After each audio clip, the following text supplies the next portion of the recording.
Un cuerpo con movimiento circular uniforme tiene una velocidad y aceleración constantes. El movimiento circular uniforme puede describir la órbita de la Luna. El círculo en movimiento. Yo no sé quién inventó la rueda, pero el círculo fue inventado por los hombres primitivos de todo el mundo. Normalmente tenía un significado místico. Lo asociaban con el horizonte, o con el cielo, o con los dioses. Los mitos con el tiempo fueron convirtiéndose en complicadas tradiciones y lenguaje fantástico, y algunos llegan a ser conocidos como filosofía. Los griegos, claro, no eran místicos, eran filósofos. Veían círculos en el cielo como todos los demás, pero para ellos no representaban un mito de creación, sino geometría. Imaginaban el universo lleno de esferas girando sobre sus ejes, de modo que los movimientos que veían les parecían movimientos circulares. Y por ello el filósofo Platón dijo: todos los movimientos son uniformes y circulares en el firmamento. Y los astrónomos se pasaron los siguientes 2000 años tratando de demostrar que así era. La astronomía era una profesión con una misión que cumplir: predecir dónde podría encontrarse cada cuerpo celeste en un momento determinado de determinada noche. Estas predicciones eran importantes, ya que se usaban para la agricultura, para la navegación y sobre todo en aquellos días para confeccionar los horóscopos. Pero en cualquier caso, cualquiera podía mirar al cielo y ver si tenían razón. No olviden que en la antigüedad se pasaban mucho más tiempo que nosotros mirando al cielo.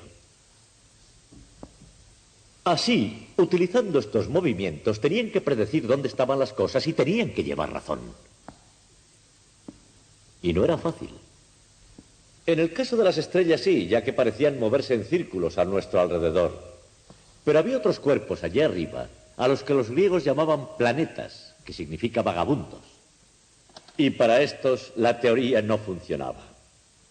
Por una parte, no se movían por el firmamento con velocidad constante.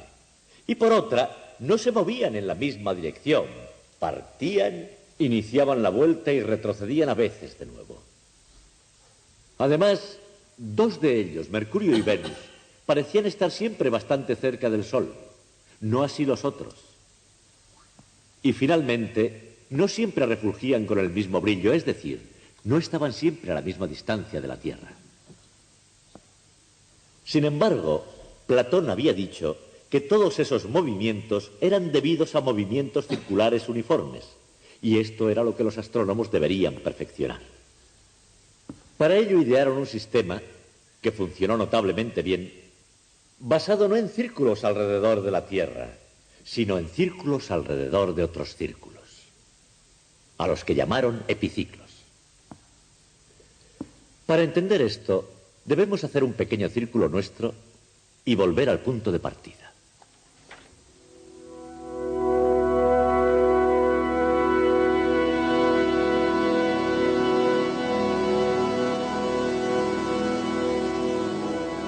Es probable que todas las culturas antiguas hayan descubierto el círculo. Los nativos americanos adoraban el sol caminando en círculos simbólicos a su alrededor. Los hindúes advirtieron lo que parece ser el movimiento circular del firmamento, tal como lo hicieron los indios quechuas del Perú y los primeros astrónomos japoneses.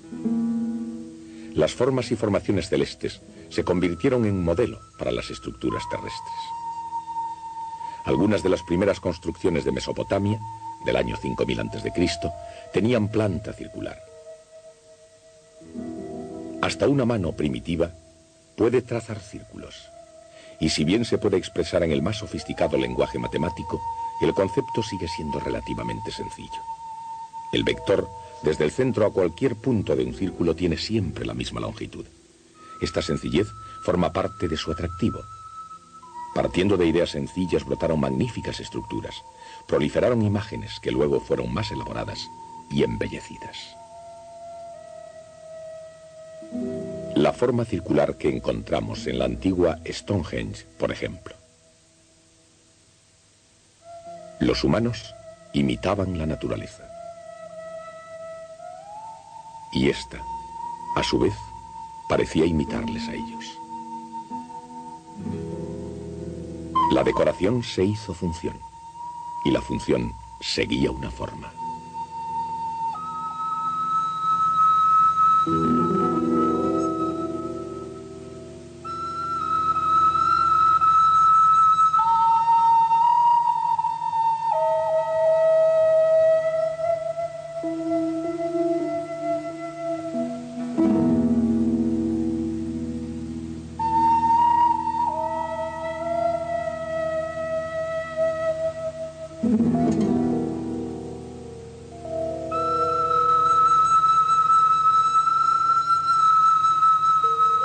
A pesar del toque humano, no todo era perfecto en la naturaleza del círculo.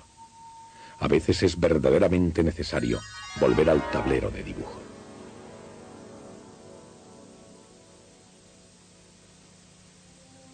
La posición de cualquier punto de un círculo se puede expresar por sus coordenadas cartesianas, o por su distancia desde el centro y el ángulo que forma con el eje X. Estas descripciones están relacionadas con la trigonometría.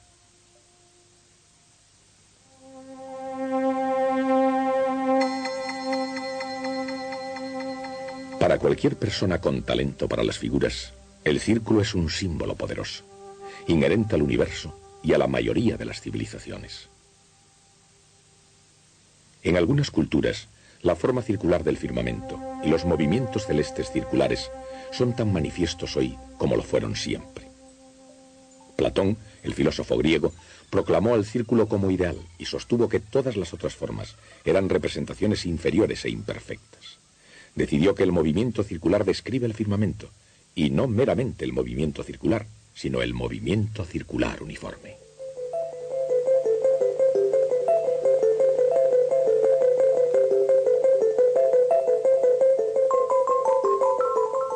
Cada cuerpo celeste sería un punto moviéndose en un círculo a ritmo constante. Visto de otro modo, el vector forma un ángulo que crece a ritmo constante. Ese ritmo, omega, se conoce como velocidad angular del objeto.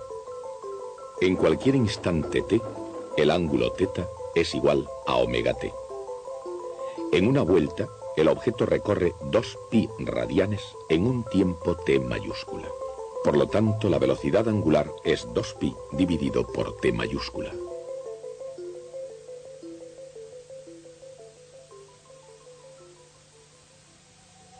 Platón decía a menudo que Dios tenía la costumbre de hacer geometría. Probablemente ese es el motivo por el cual sus ideales de la perfección y del universo en armonía pulsaron una cuerda que encontró respuesta en los eruditos y místicos durante siglos. Para Platón, el universo físico estaba limitado por una esfera giratoria de estrellas fijas cuyo centro es la Tierra, fija e inmóvil. Dentro de la esfera de estrellas fijas, moviéndose en trayectorias circulares con movimiento uniforme individual, había 7 planetas: la Luna, Venus, Mercurio, el Sol, Marte, Júpiter y Saturno, en ese orden y extendiéndose hacia afuera. Los astrónomos griegos veían a los planetas como cuerpos sin rumbo fijo. Tanto es así que la misma palabra planeta significa vagar, extraviar o engañar. Los planetas eran engañosos porque rehusaban obedecer el dictamen de perfección de Platón, el movimiento circular uniforme. Sin embargo, este ideal platónico fue aceptado con el tiempo por los grandes pensadores europeos. ¿Y por qué no? ¿Acaso no tienen mucho en común con los planetas las clases dirigentes y las gentes sencillas? De hecho, ¿no es la conducta humana, como la de los planetas, con frecuencia desigual? Y bajo ciertas condiciones, ¿no tendemos los humanos, tal como hacen los planetas, a vagar o a ser engañosos? Pero en la época del Renacimiento, por supuesto, no se criticaba ni a los planetas ni a las personas nobles por no ser perfectos. Tal vez debería ser así, ya que en la tierra como en el cielo, el comportamiento desigual no significa necesariamente imperfección. La perfección, después de todo, está en los ojos del observador, y así es la realidad misma. Y así, Incluso en el mejor de los mundos, ¿es posible a simple vista ver perfectamente la realidad? No siempre. A veces las percepciones pueden ser sombras de la realidad. Algo que parece que sube y baja puede estar, sin embargo, moviéndose en círculos. En el lenguaje de los vectores, la sombra de un movimiento puede ser solo uno de sus componentes.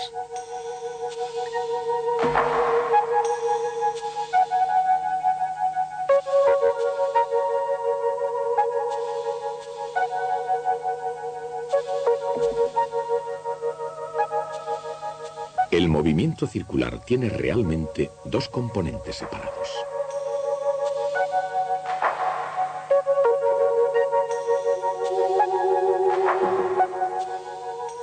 El vector original es la suma de ambos.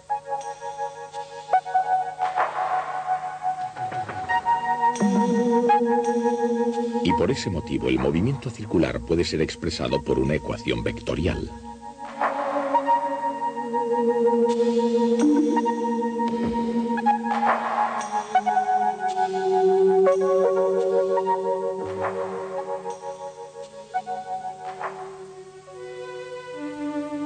El movimiento de los planetas, visto sobre el fondo de las estrellas, era mucho más complicado, porque los planetas parecían contradecir la idea del movimiento circular uniforme.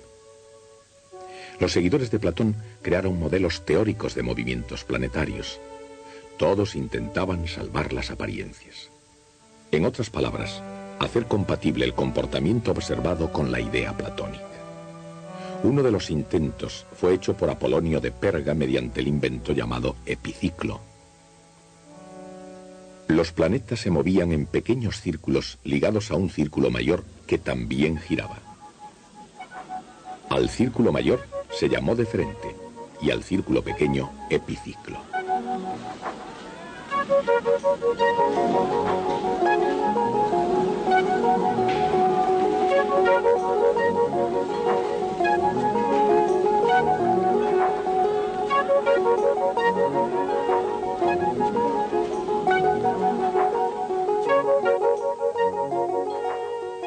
En las manos de un matemático, esta combinación de movimientos circulares puede generar muchas formas. Por ejemplo, visto desde el centro del deferente, es decir, la Tierra, el planeta parece comportarse de forma extraña.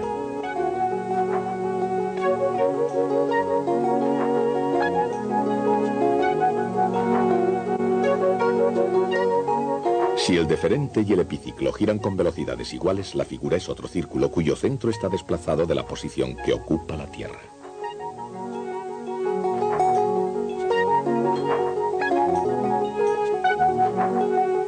Por otra parte, si el epiciclo gira exactamente al doble de velocidad que el deferente, el resultado es otra curva regular, una elipse.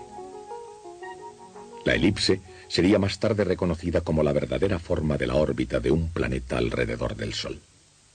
Apolonio escribió un famoso tratado sobre curvas, una de las cuales, irónicamente, era la elipse. Pero la antigua astronomía llegó a su punto culminante 400 años más tarde, en la colonia romana de Alejandría, ciudad reina de Egipto.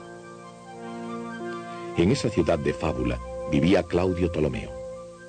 Además de otros trabajos, recopiló el Almagest, una enciclopedia que resumía en 13 extraordinarios volúmenes 5 siglos de ciencia griega. Ptolomeo no solo no abandonó la teoría de la perfección de Platón, sino que de hecho añadió algunas de sus propias peculiaridades.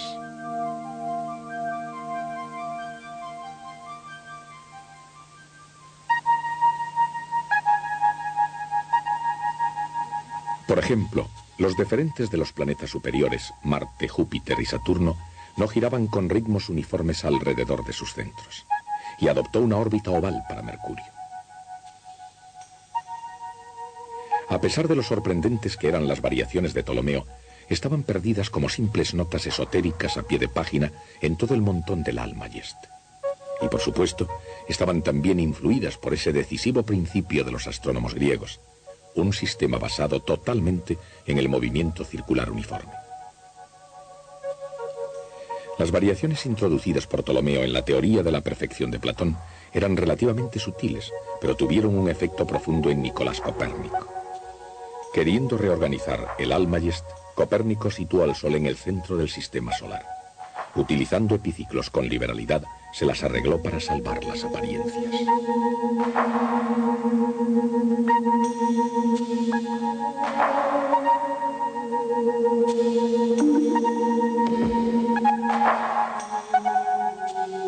A pesar de los epiciclos, el universo de Copérnico tenía planetas girando alrededor del Sol y la Luna girando alrededor de la Tierra con un movimiento circular casi uniforme. Con el fin de mantener preferencias estéticas tradicionales, creó una visión más nueva y más exacta del sistema solar, el sistema copernicano. Un siglo y medio después, Isaac Newton explicó por qué esa teoría era válida, comenzando con su teoría de la Luna. La Luna está siempre cayendo. Con todo, ella permanece en el cielo. La fuerza de gravedad de la Tierra hace que la Luna acelere de acuerdo con la fórmula F igual ma. Aunque continúe acelerando todo el tiempo, la Luna se mueve a velocidad casi constante. Esto parece contradecir el concepto mismo de aceleración, pero la aceleración es el ritmo de cambio de la velocidad, y la velocidad es un vector.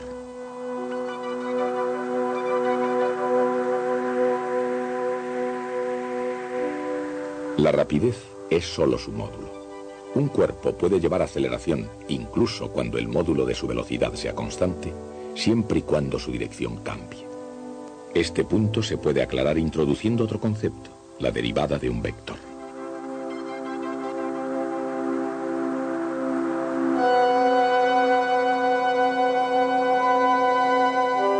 La derivada de una función explica con qué rapidez cambia en un instante dado. La derivada de un vector explica cuán rápidamente está cambiando el vector. Un vector puede variar por un cambio en su módulo, en su dirección o en ambos.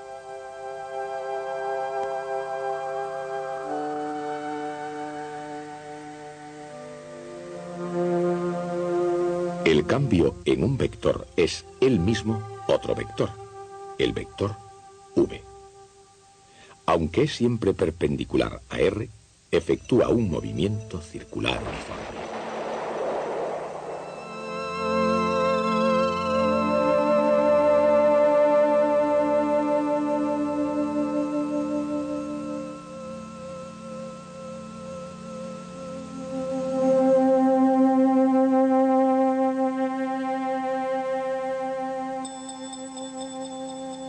Su derivada es la aceleración, que resuelve el rompecabezas de la aceleración constante a una velocidad constante. Cuando un cuerpo describe un movimiento circular uniforme, la aceleración va orientando continuamente al vector velocidad, el cual, a su vez, orienta al radio vector. Todos ellos van al mismo paso, uno con el otro, constantes en módulo, pero cambiando continuamente la dirección. La idea de la derivada de un vector no es tan nueva como pudiera parecer.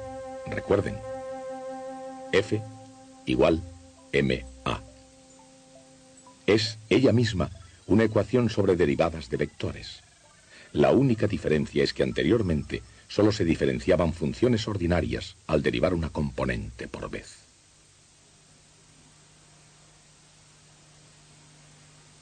En el movimiento circular uniforme, la velocidad es perpendicular al radio vector y la aceleración es perpendicular al vector velocidad. Así pues, la aceleración tiene la dirección del radio vector, pero sentido opuesto.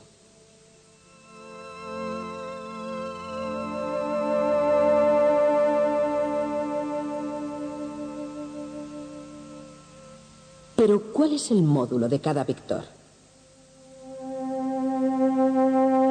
V es igual a omega r.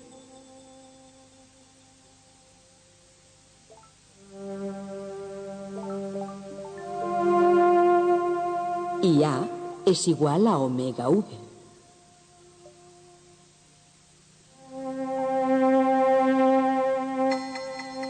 Por lo tanto, A es igual a v al cuadrado dividido por r.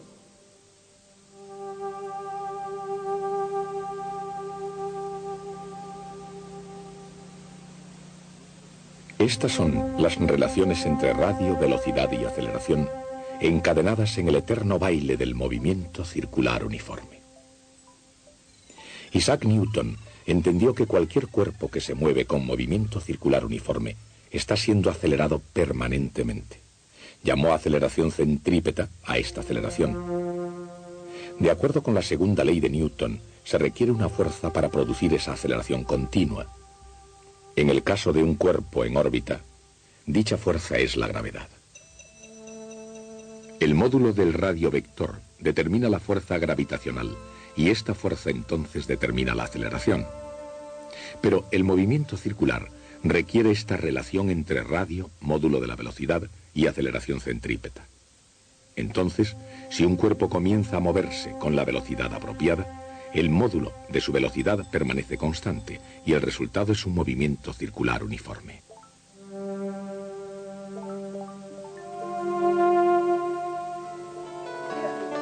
Las teorías de Newton son esencialmente de naturaleza matemática. Mucho se ha dicho de su carácter matemático. Pero, ¿qué se puede decir del carácter y la personalidad del propio Newton? Sus discípulos lo describían frecuentemente como una persona agudamente suspicaz y celosa, frecuentemente sin motivo, y casi siempre excesivamente solitario, de mal genio y rencoroso. Considerando estos rasgos de su personalidad, solo la más original ficción podría describir a Sir Isaac Newton como un jovial camarada. Su temperamento veleidoso difícilmente le hubiera permitido salir vencedor en un concurso de personalidad. No tenía igual entre sus contemporáneos. Era frío, por no decir antisocial, y la historia está casi en blanco de relatos de risas de Sir Isaac Newton. ¿Qué hay para desayunar? ¿Desea su bata, señor? Sí, gracias. ¿Qué hay para desayunar? Bueno, su desayuno favorito, supongo. El desprecio general de Newton por los logros intelectuales de sus colegas, por no decir nada de los del montón, hace que su elección para el Parlamento parezca mucho más sorprendente. Sin embargo, a Newton no le faltó ni el gran amigo ni algunos momentos de frivolidad. Y su personalidad, al igual que su valoración de Copérnico y Aristóteles, puede considerarse con más propiedad un estudio de contrastes. A Newton como hombre no le motivaba el tema fundamental de la mecánica del universo, sino lo que él como científico descubría. Y en relación con sus revelaciones sobre el comportamiento de la Luna, los hechos están claros. Queda lejos la granja donde nutrió su imaginación. Más lejos aún queda el misticismo que llevó a los primitivos a preguntarse sobre el cielo. Un largo caminar por la trayectoria circular, desde el pasado hasta el presente y hacia el futuro.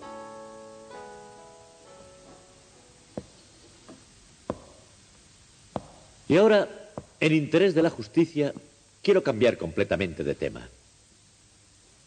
Una de las actividades más atroces cometidas por los gobiernos es la tortura de los presos. Creo que en la actualidad ningún gobierno admite abiertamente esta barbaridad de torturar a los presos, aunque todos sabemos que en secreto seguramente lo hacen. Sin embargo, en tiempos pasados, en la época medieval hasta el Renacimiento, practicar la tortura era totalmente legal, lo cual significa que torniquetes, estacas, potros, instrumentos que estiraban el cuerpo en distintas direcciones, eran artilugios con los que se instrumentaba la política. Claro que el hecho de que fuera una institución legal tenía compensaciones, incluso para las víctimas. Significaba, por una parte, que los ejecutores eran grandes profesionales. En otras palabras, eran capaces, mediante soborno, de ofrecer espectáculos sin causar dolor. Generalmente se hacía para asegurarse de que se preocupaban del pasado antes de que llegase la parte emocionante. Más importante, el hecho de que fuera una institución legal significaba que estaba sujeta a leyes y salvaguardas. No cogían y se llevaban al preso a un cuarto trasero y comenzaban a golpearle como harían hoy. Por el contrario, antes de iniciar la tortura física, para saber el grado que debían aplicar, los físicos deliberaban sobre el caso y decidían hasta dónde podían llegar. Debía pasarse por 2 etapas previas antes de la tortura propiamente dicha. La primera etapa era la mera amenaza verbal de tortura. Como recordarán en el juicio de Galileo, eso fue todo lo que se autorizó. Y en el caso de Galileo, fue suficiente. En la segunda etapa lo que hacían era enseñar los instrumentos. Cogían al preso y lo llevaban a una habitación donde estaban todos los instrumentos de tortura. Era una visión impresionante y casi todas las veces surtía el efecto deseado. Estarán preguntándose por qué les he empezado a hablar de un tema tan extravagante. Pues el motivo es presentarles nuestro próximo tema, que versará sobre el uso de la fuerza. Hasta entonces. En el movimiento circular uniforme, el vector velocidad es perpendicular al radio vector y la aceleración va hacia adentro en la dirección del radio. De acuerdo con la segunda ley de Newton, todo cuerpo que lleva un movimiento circular uniforme está siendo acelerado por alguna fuerza externa. Para un cuerpo en órbita, dicha fuerza es la gravedad.